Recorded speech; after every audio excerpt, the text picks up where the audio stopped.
Hello everyone, in this video we are going to study about the motion of a lift. In the previous video I already told you in the laws of motion, the motion of a lift is an example of the second law. So for that we have to understand the second law of motion. I will give the link in the description about the laws of motion. So go through those videos. You will have an idea about the laws of motion. Then this is an example or application of the second law. Okay. So what is the topic? The topic is about motion of lift. आज हम क्या पढ़ेंगे? Lift के motion के बारे में पढ़ेंगे. तो इससे पहले सेकेंड लॉ को पढ़ना बहुत ज़रूरी है. तो सेकेंड लॉ में क्या बोला है? सेकेंड लॉ में हमें मिला है फोर्स का मैथमेटिकल डेफिनेशन मिला है. क्या होता है force? Force equals to mass into acceleration. Force होता है मास इंटू एक्सेलरेशन. तो फोर्स का यूनिट क्या होता है? मास का यूनिट हो गया केजी अगर, और एक्सेलरेशन का यूनिट हो गया मीटर पर सेकेंड स्क्वायर. देन फोर्स का यूनिट हो जाता है न्यूटन, जिसको हम एन भी लिखते हैं. ओके. तो ये जो टॉपिक है ये है लिफ्ट के मोशन के बारे में. इसको पढ़ने से पहले हमें दो इम्पोर्टेंट पैरामीटर को पहले जानना है. पहला इम्पोर्टेंट पैरामीटर है वेट. वेट तो मैं पहले ही बोल चुका हूँ. वेट क्या होता है? It is the pulling force. Pulling force applied bye जो अर्थ सरफेस हमारे ऊपर अप्लाई करता है पुलिंग फोर्स, उसको बोलते हैं weight. It is the pulling force applied by the earth surface. तो ये बहुत सिंपल है वेट, जिसको हम कैलकुलेट करते हैं कैसे? W equals to m into G. तो ये भी एक टाइप का फोर्स ही होता है. तो इसका भी यूनिट क्या हो गया? न्यूटन. तो ये न्यूटन हो गया. ये वेट किसके ऊपर डिपेंड करता है? वेट डिपेंड करता है पोजीशन के ऊपर, क्योंकि इधर एक टर्म है जी. मास तो हो गया है, लेकिन टर्म होता है जी, जो वेरी करता है. अर्थ के सरफेस के ऊपर डिफरेंट होता है, मून के सरफेस के ऊपर डिफरेंट होता है, इसलिए. तो ये हो गया वेट. तो जो मैं एग्जांपल देके आपको बोलता हूँ. अगर मैं हाथ के ऊपर एक कैप रखा हूँ, तो ये कैप हमेशा वेट कहाँ जाएगा? नीचे की तरफ. ये कैप का वेट हमेशा नीचे की तरफ आर्ट करेगा, ऐसे नीचे की तरफ. ये कैप हो गया और एक बॉडी हो गया, इसका वेट कहाँ आर्ट करता है? नीचे की तरफ. तो वेट हो गया ऐसे. तो ये वेट को बैलेंस करने के लिए, जैसे मैं हाथ में कैप रखा हूँ, अगर मैं हाथ हटा दूंगा तो क्या होगा? कैप नीचे गिर जाएगा. तो इसको बैलेंस करने के लिए, ये नहीं गिरेगा, इसको इक्विलिब्रियम कंडीशन में रखने के लिए जो वेट नीचे जा रहा है उसका और उसके इक्वल में ही एक फोर्स हमें ऑपोजिट डायरेक्शन में ही डालना पड़ेगा. जैसे वेट नीचे जा रहा है, उसको बैलेंस करने के लिए, इस बॉडी को बैलेंस करने के लिए क्या करना पड़ेगा? हमें एक फोर्स अपर डायरेक्शन में और उसके ऑपोजिट डायरेक्शन में अप्लाई करना पड़ेगा. इसको क्या बोलते हैं? नॉर्मल रिएक्शन, जो कि ये वेट को बैलेंस करता है, बॉडी को नीचे और बॉडी को इक्विलिब्रियम कंडीशन में रखता है. तो ये हो गया वेट के बारे में. तो और एक इम्पोर्टेंट टर्म है apparent wait.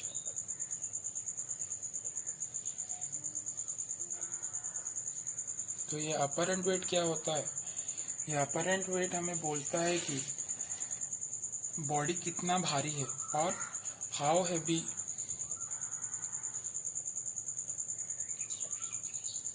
An object is. Body कितना भारी है हमें बोलता है कौन? Apparent wait. तो ये वेट और अपरेंट वेट में डिफरेंस क्या हो गया? मैं जो एग्जांपल दिया आपको, ये हो गया बॉडी जिसका वेट नीचे एक्ट कर रहा है. अगर तो ऊपर क्या लग रहा है? नॉर्मल रिएक्शन और रिएक्शन फोर्स लग रहा है. अगर ये नॉर्मल रिएक्शन ये वेट को बैलेंस नहीं कर पाया, अगर ये नॉर्मल रिएक्शन और द नॉर्मल रिएक्शन जो अपर डायरेक्शन में एक्ट कर रहा है ये वेट को बैलेंस नहीं कर पाएगा, तब हमें क्या फील होगा? अपरेंट वेट फील होगा. जैसे मैं एग्जांपल देता हूँ, हम लिफ्ट के मोशन के बारे में पढ़ेंगे. ये हो गया लिफ्ट, एक समझ लीजिए. तो लिफ्ट में क्या होता है? ऊपर लगा रहता है क्या? वायर लगा रहता है, लिफ्ट का वायर. नीचे वेट हमारा पड़ता है और लिफ्ट का वेट पड़ता है. तो हम जब ऊपर जाते हैं हमें भारी भारी लगता है और वेट ज़्यादा होना जैसे लग रहा है। क्यों? ये अपरेंट वेट की वजह से। हमारा अपरेंट वेट कहाँ आया? जो इक्विलिब्रियम कंडीशन है W और Rn का, वो इक्विलिब्रियम कंडीशन सेटिस्फाई नहीं कर रहे। मीन्स इस केस में क्या होता है, W is approximately equals to Rn, but in apparent weight क्या होता है, W हो सकता है Rn से ज़्यादा हो सके और W Rn से छोटा हो सके। इस केस में W Rn से छोटा हो सकता है और W Rn से बड़ा हो सकता है। तो ये होता है अपरेंट वेट।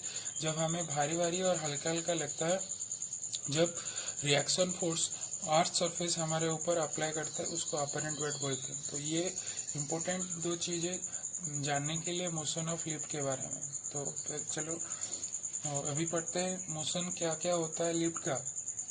समझ लीजिए, ये एक लिफ्ट हो गया, ये एक लिफ्ट है, ठीक है। लिफ्ट में क्या लगा रहता है? वायर लगा रहता है, जो मैं आपको अभी बोला। तो वायर अगर लगा रहता है और वेट हमेशा कहाँ जाता है? डाउनवर्ड डायरेक्शन में। तो अगर वायर लगा रहता है लिफ्ट में, तो क्या रहेगा वायर में? वायर बैलेंस करता है हमारा वेट को। तो इधर क्या लगा रहेगा? आर, मतलब नॉर्मल रिएक्शन, और इसको टेंशन भी बोलते हैं। ओके, नॉर्मल रिएक्शन और टेंशन भी बोलते हैं। तो समझ लीजिए, इसका टेंशन बैलेंस जब रहेगा वेट के साथ, अगर टेंशन बैलेंस रहा वेट के साथ, देन बॉडी कुछ एक्सेलरेशन नहीं करेगा। एक्सेलरेशन आपका जीरो हो जाएगा, क्योंकि बॉडी अभी इक्विलिब्रियम में है। इक्विलिब्रियम मतलब बॉडी का कोई मूवमेंट नहीं हो रहा है। तो ये हो गया एक केस। दो इम्पोर्टेंट केस है इसमें। तो दो इम्पोर्टेंट केस में आपको बोलता हूँ। पहला इम्पोर्टेंट केस हो गया, ये हो गया आपका लिफ्ट। ये हो गया आपका लिफ्ट। लिफ्ट डाउनवर्ड मूवमेंट कर रहा है। ओके, लिफ्ट क्या मूवमेंट कर रहा है? डाउनवर्ड मूवमेंट कर रहा है। लिफ्ट डाउनवर्ड मूवमेंट कर रहा है, तो एक्सेलरेशन किस डायरेक्शन में होगा? एक्सेलरेशन भी हमारा बॉडी का डाउनवर्ड होगा। ओके, इस समय नॉर्मल रिएक्शन तो लगेगा ही, और टेंशन तो स्ट्रिंग में रहेगा ही, वायर में, लिफ्ट के वायर में तो टेंशन रहेगा ही। तो ये हो गया Rn और T। तो अभी लिफ्ट कहाँ मूवमेंट कर रहा है? डाउनवर्ड डायरेक्शन में। अगर डाउनवर्ड डायरेक्शन में मूवमेंट कर रहा है, तो एक्सेलरेशन किस डायरेक्शन में है? डाउनवर्ड डायरेक्शन में। तो फोर्स किस डायरेक्शन में? डाउनवर्ड डायरेक्शन में। अगर मैं एक एग्जांपल देता हूँ, ये एक बॉडी हो गया, इधर आप 10 न्यूटन फोर्स लगा रहे हैं, इधर आप 10 न्यूटन फोर्स लगा रहे हैं, तो बॉडी का कोई मूवमेंट होगा कि नहीं होगा। लेकिन अगर इधर आप 12 न्यूटन फोर्स लगाएंगे, इधर सेम 10 न्यूटन फोर्स रहेगा, तो बॉडी का मूवमेंट किस डायरेक्शन में होगा? राइट साइड डायरेक्शन में। सिमिलरली अगर आप इधर 10 न्यूटन फोर्स डाल रहे हैं और इधर 15 न्यूटन फोर्स डाल रहे हैं, तो बॉडी का मूवमेंट किस डायरेक्शन में होगा? लेफ्ट हैंड साइड डायरेक्शन में। तो ये एग्जाम्पल है इसको समझने के लिए। अगर अभी बॉडी का मूवमेंट और बॉडी का एक्सेलरेशन डाउनवर्ड डायरेक्शन में हो रहा है, डाउनवर्ड डायरेक्शन में बॉडी मूवमेंट कर रहा है, तो मतलब क्या हो गया? अभी बैलेंस करने के लिए दो चीज़ था। एक था वेट, जो कि हमेशा बॉडी के ऊपर अप्लाई हो रहा है। जो हम अंदर खड़े हैं, तो लिफ्ट के अंदर हमारा वेट तो डाउनवर्ड डायरेक्शन में आएगा ही। और क्या रहता है? टेंशन रहता है, जो कि बैलेंस करता है। तो अगर डाउनवर्ड मूवमेंट हो रहा है, तो मतलब इसका क्या हो गया? जो W का वैल्यू है वो क्या हो गया? ज़्यादा हो जाएगा Rn से और टेंशन से। तो जो फोर्स कैलकुलेट कर रहे हैं, और इधर जैसे वो मैं बोल रहा हूँ, ये 12 न्यूटन हो गया, 10 न्यूटन हो गया, तो कितने अमाउंट लोड के वजह से मूवमेंट किया और कितने अमाउंट फोर्स के वजह से ये मूवमेंट किया? ये 10 न्यूटन, पहले तो ये 10 न्यूटन था, 10 न्यूटन था, तो इक्विलिब्रियम में था। लेकिन मैं जब 12 न्यूटन डाला, ये 10 न्यूटन में था, तो बॉडी मूवमेंट कर गया। तो इसको मूवमेंट करने के लिए कितना फोर्स, मतलब बॉडी के ऊपर अप्लाई हुआ? 12 न्यूटन माइनस 10 न्यूटन। तो ये हो गया the amount of force required to accelerate the body. In this case this is just an example.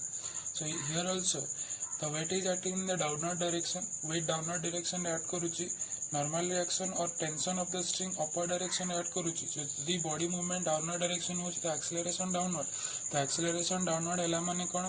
Wait is greater than Rn और T। তো अमाउंट ऑफ फोर्स जोटा जोथि बॉडी एक्सेलरेट होची, सेटा केते हबो? W minus Rn। कौन पाई? W is superior, W superior हो गया Rn से, इसलिए बॉडी डाउनवर्ड मूवमेंट कर रहा है। तो ऐसे कैलकुलेट करते हैं, F इक्वल्स टू कितना हो गया? W minus Rn। तो पहले ही हम पढ़ चुके हैं किसमें? न्यूटन सेकेंड लॉ में। F का वैल्यू क्या होता है? F इक्वल्स टू होता है ma। सिमिलरली W क्या होता है? W हो गया आपका mg। सो ये जो फार्मूला है, ये फार्मूला हमारा क्या हो जाएगा? ये formula F equals to W minus R N, F equals to W minus R N. So F का वैल्यू हो गया MA, W का वैल्यू हो गया MG माइनस आर एन। तो क्वेश्चन में क्या पूछा रहता है, क्वेश्चन में पूछता है कि टेंशन स्ट्रिंग में कितना है वो कैलकुलेट करने के लिए, क्योंकि वही मोस्ट इम्पोर्टेंट चीज है लिफ्ट को गिराने से बचाने के लिए, और लिफ्ट को टूटने से बचाने के लिए वही टेंशन मोस्ट इम्पोर्टेंट चीज होता है। तो इसीलिए ये फॉर्मूला क्या हो जाएगा, मैं आर एन और टेंशन को इधर ले लेता हूँ। आर एन इक्वल्स टू कितना हो जाएगा, M G minus M A. तो एम कॉमन ले लिया तो कितना हो जाएगा, कितनी जो G minus A. R N equals to G minus A. कब ये केस सेटिस्फाई कर रहा है, अगर बॉडी का मूवमेंट डाउनवर्ड हो रहा है तो ये केस सेटिस्फाई करेगा। अगर बॉडी का मूवमेंट डाउनवर्ड डायरेक्शन में हो रहा है तो ये केस और ये फॉर्मूला सेटिस्फाई करेगा। सिमिलरली ये हो गया केस वन, ये हो गया case one. Similarly case two क्या है, सिंपल पता चल गया होगा। इधर बॉडी डाउनवर्ड मूवमेंट कर रहा है, अगर समझ लीजिए लिफ्ट है, लिफ्ट के अंदर हम खड़े हैं और लिफ्ट का मूवमेंट, हाँ तो ये और एक चीज है जो अपरेंट वेट में बोल रहा था। अभी लिफ्ट डाउनवर्ड मूवमेंट कर रहा है तो वेट जो अपरेंट वेट है वो बैलेंस नहीं है, क्योंकि W is greater than R N. तो क्या लगेगा, अपरेंट वेट बॉडी का वो डिक्रीज लगेगा, अपरेंट वेट वो डिक्रीज हो जाएगा। ये भी इम्पोर्टेंट चीज है। ओके, ये इसको भी समझ लीजिए, अपरेंट वेट डिक्रीज हो जाएगा, इसलिए हमें हल्का हल्का लगता है जब लिफ्ट नीचे आता है। ओके, तो ये कैसे, लिफ्ट के अंदर हम खड़े हैं और लिफ्ट का मूवमेंट, लिफ्ट का तो वेट डाउनवर्ड डायरेक्शन में आएगा, बट लिफ्ट अपवर्ड डायरेक्शन में मूवमेंट कर रहा है, तो एक्सेलरेशन किस डायरेक्शन में हो रहा है, अपवर्ड डायरेक्शन। फोर्स किस डायरेक्शन में जा रहा है, अपवर्ड डायरेक्शन। और आर एन तो हमेशा अपवर्ड डायरेक्शन, और स्ट्रिंग तो हमेशा, टेंशन हमेशा अपवर्ड डायरेक्शन में है। तो इस केस में अगर if lift is going in upward direction means what, Rn is greater than W, Rn ज्यादा होगा तो ही लिफ्ट ऊपर जाएगा W से।